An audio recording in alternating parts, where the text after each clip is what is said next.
নিয়তটা যদি ঠিক থাকে তাহলে কিন্তু বাস্তবায়ন সম্ভব হয়। আমাদের একটা অসম্ভব ট্যালেন্ট ইয়াং জেনারেশন আছে যারা ইনোভেটিভ, ক্রিটিক্যাল থিঙ্কার, তাদেরকে একটু স্পেস দিতে হবে। ঢাকা শহরকে আমার মনে হয় হংকং বা সিঙ্গাপুর যাই বলি না কেন, এক তুরাগ নদী দিয়ে কিন্তু করা সম্ভব। বিসমিল্লাহির রহমানির রহিম, আসসালামু আলাইকুম। ইতিমধ্যে আমার মনে হয় আপনারা এই ফ্যামিলি কোড সম্পর্কে জেনেছেন, সো আমার আর কিছু বলার নেই এই কোড সম্পর্কে। আমি শুধু বলতে চাই যে যেহেতু আজকে ডিসিশন মেকারের এখানে অনেকেই উপস্থিত, আপনারা জানেন যে এটা একটা এই উদ্যোগটার পিছনে প্রথম যেটা দরকার ছিল, আমরা যেটাকে নিয়ত বলি, আমরা যেটাকে সবসময় বলি যে নিয়তটা যদি ঠিক থাকে তাহলে কিন্তু বাস্তবায়ন সম্ভব হয়। তা আমি মনে করি যে আপনারা যারা উপস্থিত, যারা এই পেশার সাথে সম্পৃক্ত, আপনারা যদি আজকে থেকে অ্যাটলিস্ট আপনাদের মাইন্ডসেটটা পরিবর্তন করেন, যেটা আমি মাননীয় উপদেষ্টাকে ধন্যবাদ জানাই যে যখন ওনার সাথে এই প্রপোজালটা নিয়ে আলোচনা করার সাথে সাথে উনি অ্যাকসেপ্ট করলেন এবং দ্রুততার সাথে ইমপ্লিমেন্ট করলেন, এবং বিচার বিভাগের সাথে বিশেষ করে আইন মন্ত্রণালয়ের সাথে যারা সম্পৃক্ত তারা সবাই কিন্তু খুব পজিটিভলি ব্যাপারটা নেওয়ার কারণে আমার কাছে মনে হয় if I am not wrong around 3 to 4 মান্থে কিন্তু ইমপ্লিমেন্ট করা সম্ভব হয়েছে। এবং আমি একটু কৃতজ্ঞতা জানাতে চাচ্ছি যে আমাদের ছাত্রদের একটা বিরাট অংশ এখানে ইমপ্লিমেন্টের তারা দিন রাত খেটেছিল, বিশেষ করে ফাইনাল ইয়ারে। কারণ আপনারা জানেন যে ইতিমধ্যে আমরা গবেষণাতে বেশি মাত্র সম্পৃক্ত হচ্ছে আমরা আমাদের বিশ্ববিদ্যালয়কে। সো আমাদের শিক্ষক এবং যারা ছাত্রছাত্রী তাদেরকে আমি একটু পার্সোনালি কনগ্রেচুলেট করি। তার কারণ হচ্ছে আমি জানি তারা কি পরিমাণ খাটা খেটেছে এবং তারা টার্গেট ম্যাচ করার জন্য তারা সবসময় চেষ্টা করেছে। সুতরাং আমি যে আহ্বানটুকু বলবো যে এই যে একটা ইন্টেনশনের কারণে, কারণ এখানে কিন্তু আমরা অনেক সময় কিন্তু এটা কাজ করতে গিয়ে আগেই বলি যে আমি আইনজীবী সমিতির সভাপতি একটু আগেই বললেন যে হয়তো বৃষ্টির কারণে এখান থেকে ওখানে যাওয়া যাচ্ছে না। I hope that you will not misunderstand me. আপনি কালকে যদি একটা উদ্যোগটা নিয়ে একটা আর্কিটেক্টে দেন, আমাদের কি দেন, আমাদের বিশ্ববিদ্যালয়ে আপনি দেন, আমরা আপনাকে সব কিছু করে দিব। জাস্ট আপনি যারা স্পন্সর করবে তারা স্পন্সরও করে ফেলবে। I can guarantee within 3 months আপনি হয়ে যাবে। আমরা সিভিলের হেল্প করব বিনা পয়সায়, আর্কিটেক্ট হেল্প করব বিনা পয়সায়। শুধু আপনি স্পন্সরটা আপনি জানেন কাদের কাছে স্পন্সর নিতে হবে। আমার মনে হয় পিপল উইল লাভ ইট। আপনি স্পন্সরদের নাম লিখে দিবেন এবং আমার মনে হয় আসিফ নজরুল সাহেব এসে এটা আনুষ্ঠানিকভাবে উদ্বোধন করবে। কারণ এই ইন্টেনশনটা যদি আমাদের না থাকে তাহলে আমাদের পক্ষে কিন্তু বাস্তবায়ন করা সম্ভব না। তো আমি সেই কারণে আপনাদের কাছে বলবো যে আপনারা জানেন যে আমাদের ছাত্রছাত্রীরা আজকে বিশ্ববিদ্যালয়ে পড়াশোনা করার পর তারা কিন্তু একটা সার্টিফিকেট নিয়ে বের হয়ে আসে। সুতরাং আপনারা যারা আছেন, যেই পেশায় আছেন, আপনারা কিন্তু এমন একটা পেশায় আছেন, আপনার প্রতিটা লোকটির কিন্তু আপনার ডিএনএ আপনাদের কাছে খুব ক্লিয়ার, কে কোথায় কোন অবস্থানে আছে, কার বিজনেস আইডেন্টিটি কে মানুষকে ঠকাচ্ছে, কার ফিনান্সিয়াল স্ট্রেংথ কতটুকু আছে।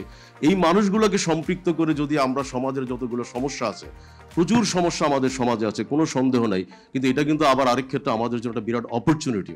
কারণ আপনারা জানেন 5ই আগস্টে সে আন্দোলন কিন্তু হয়েছিল কিন্তু একটা রাষ্ট্র পরিবর্তনের জন্য। এই রাষ্ট্রে যাতে কোনো ভেদাভেদ থাকবে না, আইনের শাসন প্রতিষ্ঠা করা হোক, মানুষ যাতে ট্রান্সপারেন্টলি কথা বলতে পারে, মানুষ যাতে একটা ক্লিকে যাতে সব কিছু রাইট ইনফরমেশনগুলি বের করতে পারে। কারণ একটা সময় যখন টেকনোলজি আসছে, আপনারা কিন্তু মোবাইলে হোয়াটসঅ্যাপ ছাড়া এখন কেউ চলতে পারেন না, টেক্সট ছাড়া আপনারা চলতে পারেন না। কিন্তু একটা সময় কিন্তু আমরা মনে করছি হোয়াটসঅ্যাপ কেন ব্যবহার করবো, কিন্তু এখন আপনি হোয়াটসঅ্যাপ ব্যবহার করা ছাড়া আপনি কল্পনাই করতে পারবেন না, সোশ্যাল মিডিয়া ব্যবহার করা ছাড়া কল্পনাই করতে পারবেন না। তো সেই কারণে আমরা বলবো যে এই পারিবারিক আদালতে যে মডেলটা আপনাদের সামনে তুলে ধরা হলো, আপনারা যদি সব তরুণদেরকে, আমাদের ইয়াংদেরকে, বিশ্ববিদ্যালয়ের ছাত্রছাত্রীদেরকে যদি সম্পৃক্ত করেন প্রত্যেকটা সমস্যায়, তাহলে সুবিধাটা কি হবে, ওরা প্র্যাকটিক্যাল শিক্ষায় শিক্ষিত হবে। ওরা তখন কিন্তু আলটিমেটলি একটা সার্টিফিকেট দ্বারাই শিক্ষিত হবে না। এটা প্রতিটি জায়গায়, আমি যেহেতু আইসিটি মিনিস্ট্রির মাননীয় উপদেষ্টা এখানে উপস্থিত, সচিব এখানে উপস্থিত, আমি আপনাদেরকেও বলবো একইভাবে আমাদের জলবায়ু বা এনভায়রনমেন্টের সাথে, কারণ আমরা ড্যাফোডিল ইউনিভার্সিটি থেকে আমরা কিন্তু একবার তুরাগ নদীকে আমরা দূষণমুক্ত করার পরিকল্পনা নিয়েছি, কিন্তু অনেক চেষ্টা করেছি, আমরা পারি নাই। 5 বছর আগের কথা বলছি, বাট এনিওয়ে এখনো সম্ভব। কারণ যদি শুধু তুরাগ নদীকে আমরা চিন্তা করি, ঢাকা শহরকে আমার মনে হয় হংকং বা সিঙ্গাপুর যাই বলি না কেন, এক তুরাগ নদী দিয়ে কিন্তু করা সম্ভব, এবং তুরাগ নদী দিয়ে করা সম্ভব। এবং আমি আশা করি যে, আমি যেহেতু সময় নেই আমি ডিটেল যাচ্ছি না, আমি শুধু বলি যে এবং এগুলি বিশ্ববিদ্যালয়ের ছাত্রছাত্রীদেরকে ইনভলভ করতে হবে। কারণ আপনি লক্ষ্য করে দেখুন যে ছাত্রছাত্রীদেরকে ইনভলভ না করার কারণে তারা সারাদিন সামাজিক সোশ্যাল মিডিয়াতে তারা কিন্তু কে কাকে কিভাবে আঘাত করবে, কে ভালো করছে, সমস্ত নেগেটিভ নিয়ে তারা সারাদিন ব্যস্ত থাকছে। সুতরাং এই জায়গাগুলোতে যদি আমরা তাদেরকে সম্পৃক্ত করতে পারি, টেকনোলজি ইনভলভমেন্ট, এবং আবারও বলছি গভর্নমেন্টের ইনভলভমেন্ট ছাড়া সম্ভব না। মাননীয় উপদেষ্টা সেদিন যদি বলতো যে না, এটা তো ওয়ার্ল্ড ব্যাংকের প্রজেক্ট আছে, এটা তো অনেক ডোনার রাইটার নিয়ে আছে, তাহলে কিন্তু আজকে এই কাজটা হতো না। তো আমার কাছে মনে হয় যে আমরা ডোনারদের দিকে না তাকাই, আমরা আমাদের নিজস্ব যে রিসোর্সগুলো আছে, আমাদের একটা অসম্ভব ট্যালেন্ট ইয়াং জেনারেশন আছে যারা ইনোভেটিভ, ক্রিটিক্যাল থিঙ্কার, তাদেরকে একটু স্পেস দিতে হবে।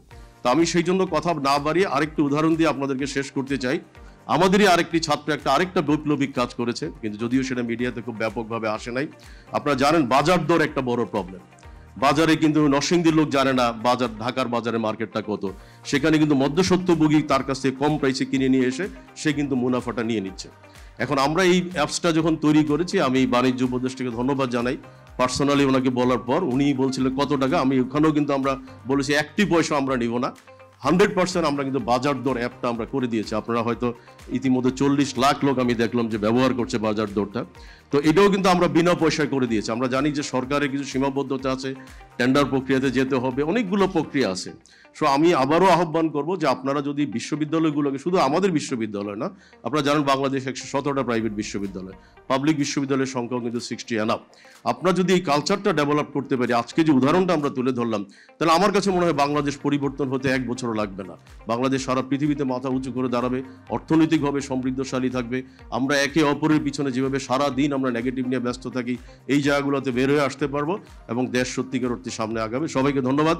এবং আমি আবারও সব উপদেষ্টাদেরকে, স্পেশালি ডক্টর আসিফ নজরুল সাহেবকে ধন্যবাদ জানাই, কারণ যেহেতু শিক্ষক হিসাবে উনি খুব সহজেই ব্যাপারটা ধরতে পেরেছিলেন। তো আমি আশা করি যে এটা পলিসি আকারে যদি গভর্নমেন্টের, before living to the government, যদি আপনারা এটা ইমপ্লিমেন্ট করে যেতে পারেন, তাহলে কি প্রাইভেট পাবলিক ইন্ডাস্ট্রি মিলে আমার কাছে মনে হয় বাংলাদেশ সত্যি একটি সুন্দর বাংলাদেশ হবে। সবাই ভালো থাকবেন। আসসালামু আলাইকুম।